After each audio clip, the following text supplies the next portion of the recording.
Hey, College Success. We are now in week 2 of our semester, so I'm just going to kind of recap real quickly. Most of the time, you're going to go right to the lessons area, although always feel welcome to go to the Start Here section where you'll have all of the syllabi and just those general resources. But for the rest of the semester's purposes, oftentimes you'll go straight to the Lessons tab. So there's where the week 1 video was in the week 1 folder. This is for week 2, which by the time you're viewing this video will be open. So when you click in here, you'll see that we are going to be officially in chapter 1 this week. So there's the chapter 1 overview, everything that's kind of going to be encompassed in chapter 1. You're going to be reading chapter 1. Now, if you do not have your textbook yet, which I know some of you still do not have, if you go to the materials folder, you'll see again there's the learning outcomes, here's the slides, and then the chapter 1 pages. I have already kind of uploaded those for you so that you have access to chapter 1. And you can see it's my copy, so you'll have some kind of notes and highlighting and things there. But that's just to give you a little extra time if you have not been able to get your textbook yet.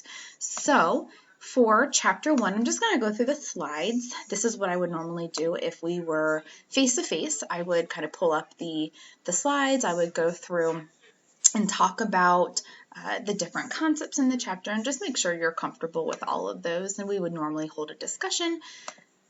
All right, so chapter 1 is about kind of critical thinking and thinking skills and just kind of the value of education. So it's going to start off with, there's a research piece in there that I encourage you to take a look at. But for our purpose, we're just going to kind of go through, and it talks about what research is and what scholarly articles look like, because every chapter throughout our textbook has little research articles in it. And so the first couple of slides just kind of talk to you about what does a research paper look like? What does how are those set up? What's the purpose of those? And so I encourage you to take a look. We won't spend tons of time on those, but it does just go over those. So I'm going to really start over here on slide 6 and the value of a college education. So obviously you all are in college taking courses because you want to get, a better job, you want to get into your career, you want to change careers, whatever the case is. And so that's kind of what this last one says, more salary, benefits, career satisfaction, but there are other benefits of education. Research shows that those who have a college degree are more engaged in their community, they're more likely to vote, they're more likely to be aware and know what's going on in their community and in the nation, and then just overall well-being, not only for you, but your future generations. It's going to help your mental, emotional health as well.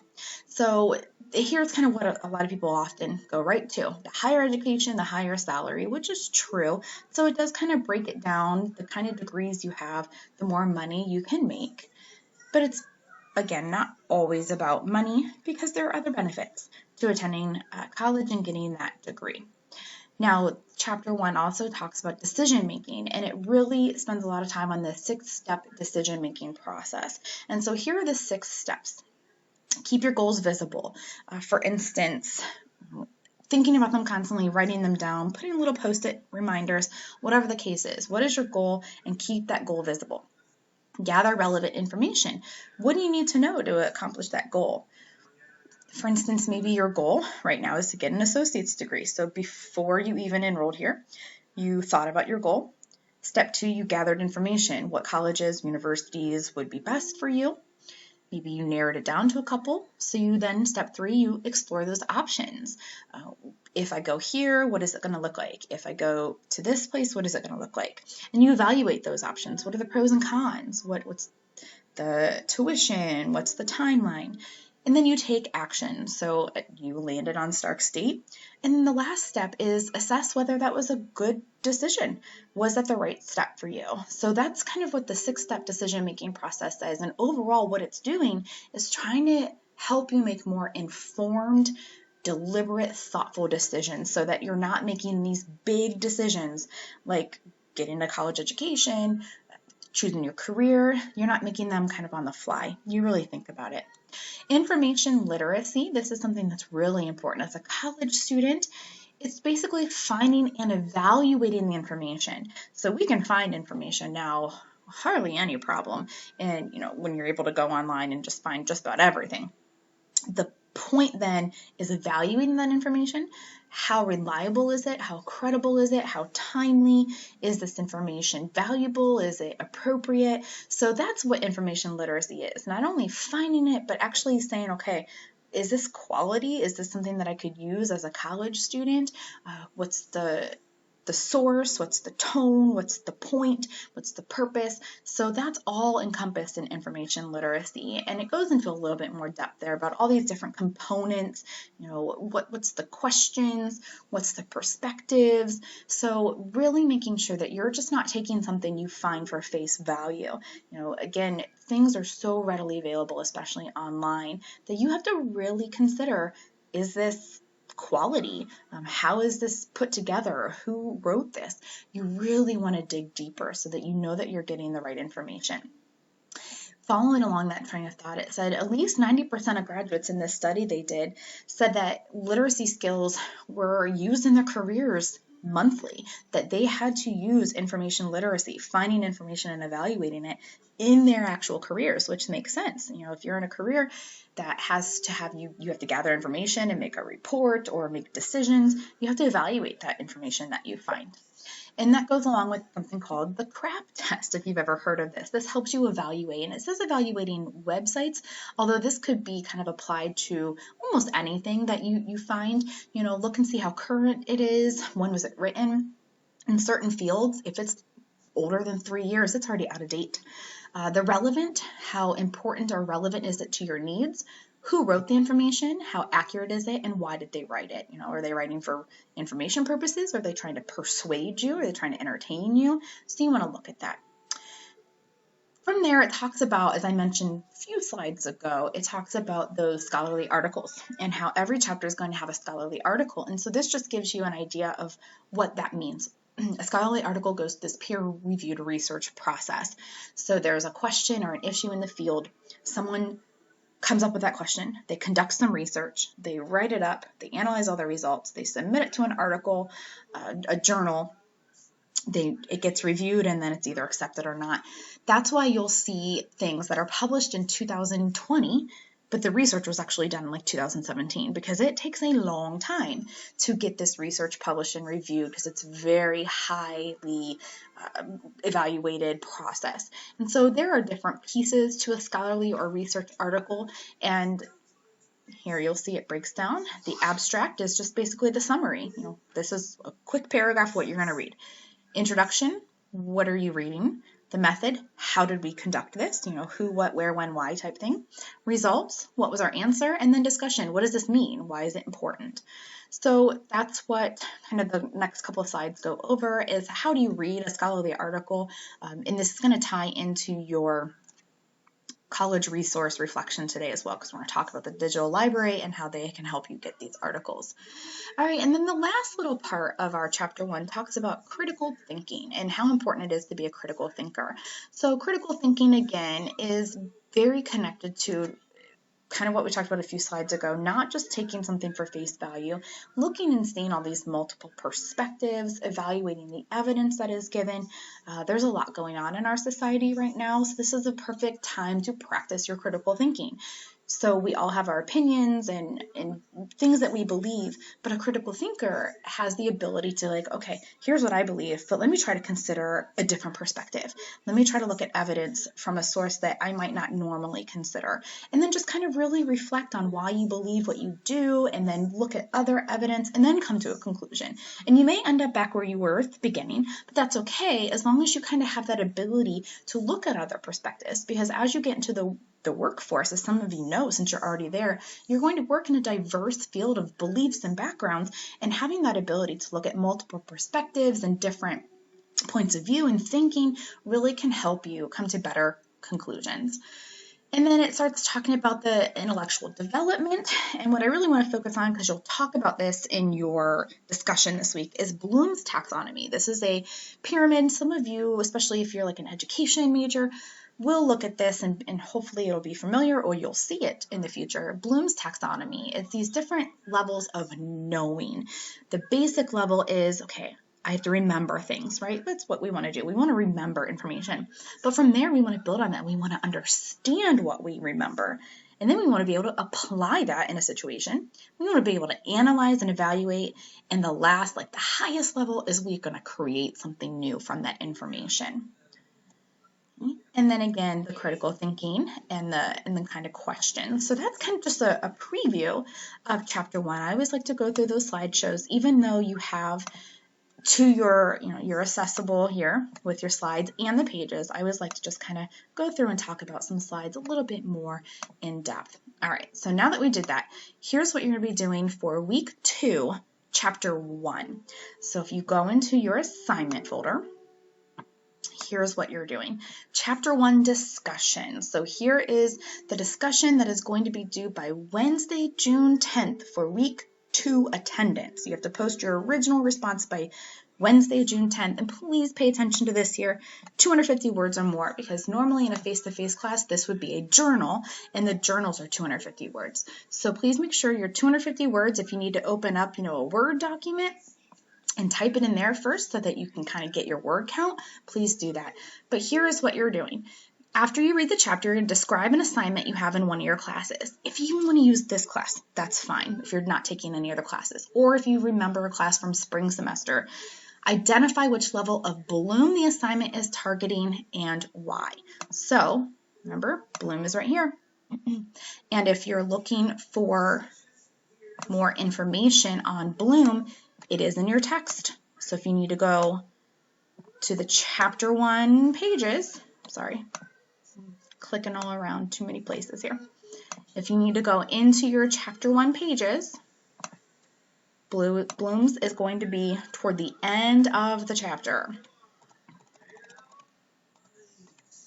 Here we go. It's going to give you a little bit more information there on pages 40 and 41.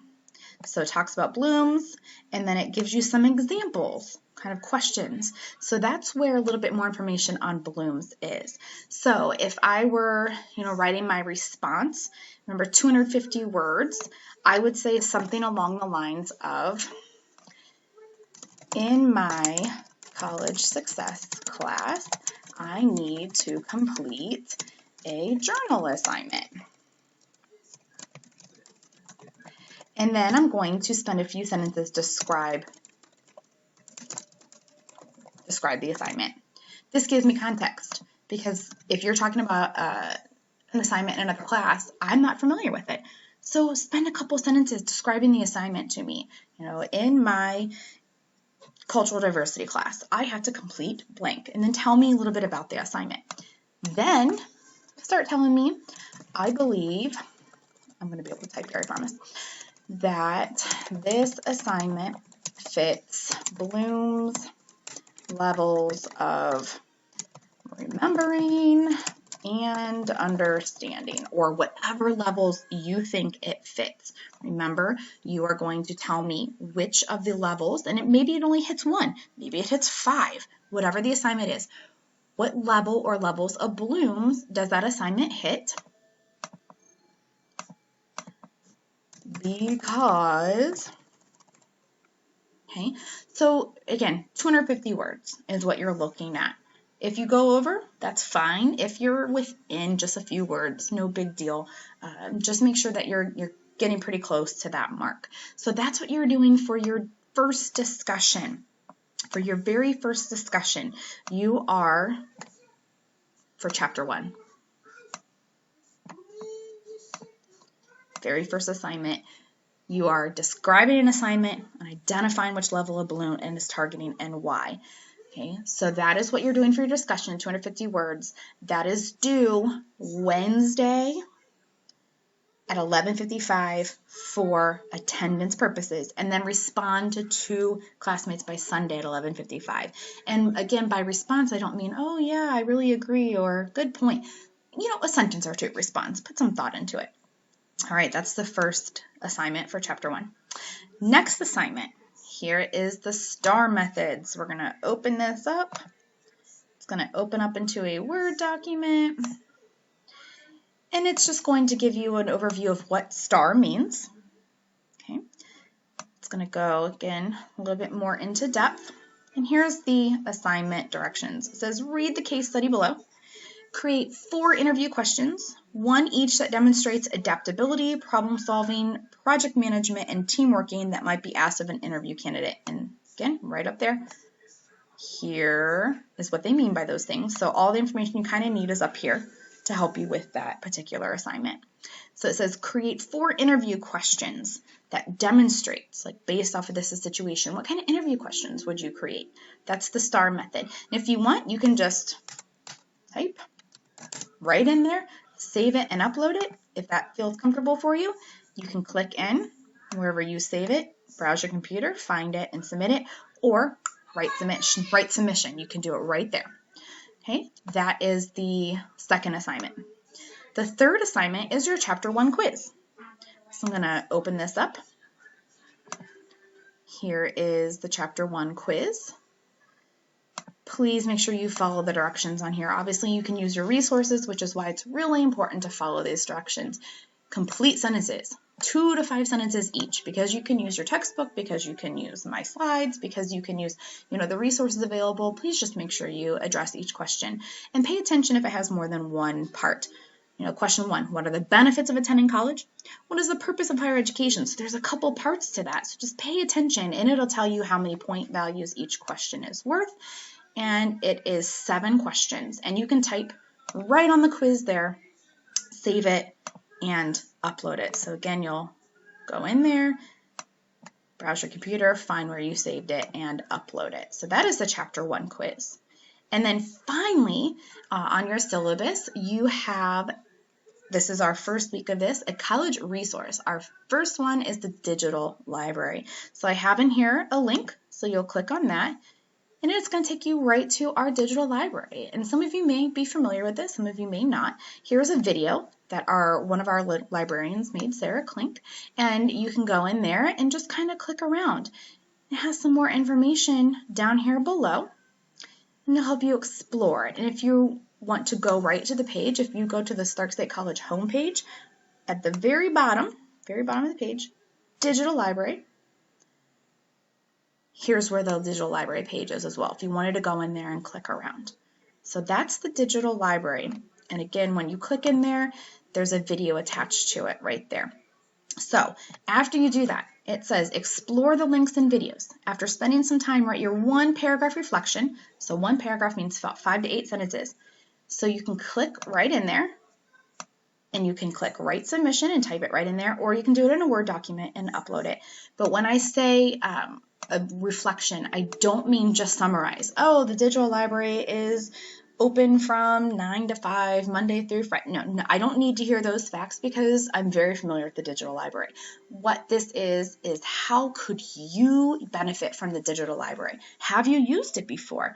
What did you use it for? How was it helpful? So it's a reflection on how this resource, and this is how all of these will be, how could this resource help you as a Stark State student or as a college student in general? How could you see yourself using this resource? Are you taking a class in which you're going to have to visit and utilize this resource? Are you going to have to look up articles in the database? Are you going to have to make an appointment with a librarian? So again, spend some time, click on the links, watch the videos, click around inside the course, in the digital library, and then just tell me in a paragraph, again, 5 to 8 sentences, how could you benefit from, what do you think the importance is, or what would you take away from the digital library? Again, it's not a summary of what the source is.